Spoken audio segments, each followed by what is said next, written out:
If you live in a place with lots of people, decent internet, and maybe a 7-Eleven within walking distance, then you're probably used to getting your food in certain familiar forms. Like this, or maybe this. Fewer and fewer of us these days get our sustenance in ways that most of us would consider natural, right off the branch or off the bone. Instead, especially in industrialized countries, a lot of our food is processed, far away from where we actually eat it. So we've had to devise all kinds of clever ways to make our food taste the way it's supposed to taste, and look the way we expect it to look, and generally survive the journey to our tables intact. For about 150 years, the science of food chemistry has given us things like strawberry candy that's the color of strawberries, and soy-based burger substitutes that look and taste like meat instead of the mashed up edamame that they basically are. Plus, food chemistry has given us many different ways to preserve foods, protecting us from the toxic fungi and bacteria that try to get to our meals before we do. Chemists accomplish all of these feats with the use of additives, substances that are used to affect any number of foods' characteristics, from their color, to their purity, to their mouthfeel. You've probably seen these additives listed on nutrition labels. Some additives are completely synthetic, made by chemists from scratch, while others occur naturally, though you might be surprised by how they're grown and harvested. And maybe you're wary of having some of these compounds in your food, which is understandable since none of us really knows what this means. But for whatever it's worth to you, all of the 3,000 plus additives found in food in the US are listed by the Food and Drug Administration as GRAS, or generally recognized as safe. Now, the most common kinds of additives, artificial flavorings, are really their own branch of food science. In order to answer questions like why there's really no such thing as nacho cheese, or why grape-flavored stuff never actually tastes like grapes, we'd have to get into the chemistry of taste, how the chemical receptors in your nose and mouth work, and how we can fool them. But let's save that for another time. For now, a lot of how food tastes is informed by how it looks. So let's start with the most widely used food coloring in the world, red dye number 40, known in Europe as E129. People in the food industry like to refer to this particular compound as Allura Red, which makes it sound like some kind of sexy nail polish, but considering that this is its full chemical name, I can't say that I blame them. Red dye number 40 is actually made from petroleum, and it's a kind of synthetic azo dye, a compound that contains azo bonds, double bonds that form between two atoms of nitrogen. These bonds give the molecule a particular shape that reflects light from the orange to red part of the spectrum. But you might be thinking, there's a lot of food that's naturally red, like red cabbage and beets, so why not just use whatever makes those things red and put that in your strawberry candy? Well, those foods get their color from compounds called carotenoids, and they are sometimes used as food coloring. But carotenoids have a totally different structure than azo dyes do. They're basically long chains of carbon and hydrogen, and they break down pretty easily, especially when exposed to light and oxygen. So many food chemists use red dye number 40 because it's not only cheaper to make from scratch than it is to extract carotenoids from other food, but the color also lasts longer on the shelf. Now, whether your food looks like what it tastes like is one thing, but what about how it feels? The consistency of food is important. People don't usually want to eat cheese that's runny or chew on jerky that's hard as a rock, but consistency is one of the harder qualities of food to control. That's because the components of food products can often separate, like in salad dressings or sauces. And at other times, manufacturers want to avoid using certain ingredients like animal fat or egg yolk, usually to save some calories. So they need something to put in place of those ingredients to help hold the food together. And that is where stabilizers come in. Stabilizers are compounds that chemically imitate fats, carbohydrates, or proteins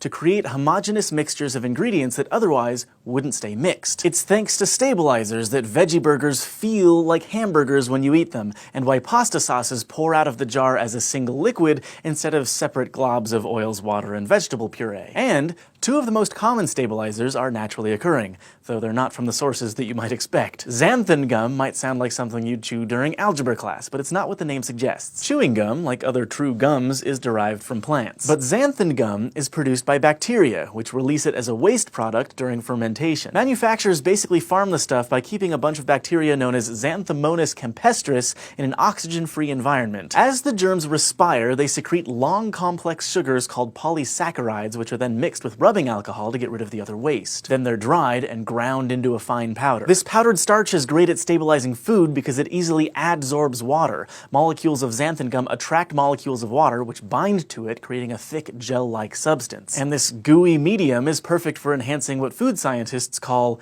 mouthfeel. So if you're making a burger out of soybeans or a salad dressing without oil, xanthan gum will fill in the spots where the fat used to be, so your food feels like what your mouth is expecting. But hey, maybe you're not so keen on bacterial excrement. Maybe you'd prefer seaweed. Another one of the most commonly used stabilizers in food is carrageenan, which is basically just ground up red seaweed, a type of algae. Like xanthan gum, carrageenan is a long, complex polysaccharide, and its curvy helical structure makes it particularly good at binding not only with water, but also with proteins. This makes carrageenan a useful fat replacer in foods like ice creams, soy and almond milk, fake meats, and other foods where proteins make up the bulk of the dish. And it, too, is farmed on an industrial scale. Manufacturers just grow giant pools of red algae where they wash, boil, and dry it until all that's left is the carrageenan starch, which is ground into flour. So not all food additives are synthetic, and this is also true for some of the most common preservatives, the chemicals that keep microbes and fungi from causing food to decay. For example, one of the most widely used preservatives is citric acid, the same stuff that makes lemons sour and oranges tangy. Citric acid is used to keep fruits from turning brown and canned foods from tasting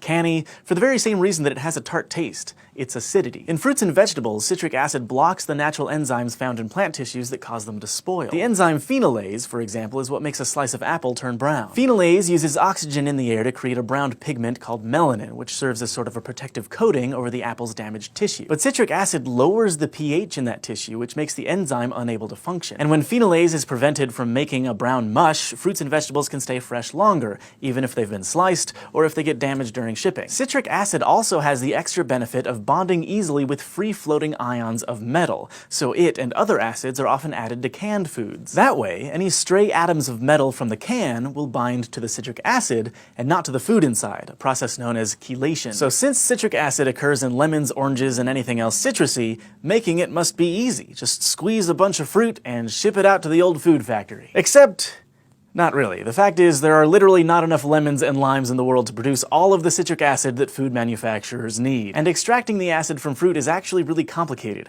and expensive. So citric acid is mass-produced much like xanthan gum and carrageenan are, but instead of being pooped out by bacteria or mulched out of seaweed, it's excreted by mold. A black fungus known as Aspergillus, which ironically enough is the same stuff that grows on spoiled food, produces citric acid when it metabolizes sugar in a low oxygen environment. So food companies just spread out a bunch of the fungus on a bed of molasses and let it ferment. As the mold metabolizes the sugar, the citric acid is captured and dried into a powder. But the chemistry is a little bit different when it comes to what's probably the world's most commonly used preservative: sodium benzoate. The active ingredient here is really benzoic acid, a naturally occurring acid that's found in things like plums and cranberries. In large enough amounts, benzoic acid can kill fungi like yeasts and many kinds of bacteria by blocking the enzymes that they need to survive. So it's really handy for preserving foods that are already a little bit acidic on their own, like sauces, dressings, juices, jellies, and condiments. But benzoic acid doesn't dissolve in water, so food chemists have to stash it inside something that does. So they make a salt of benzoic acid by reacting it with sodium hydroxide, also known as lye or caustic soda,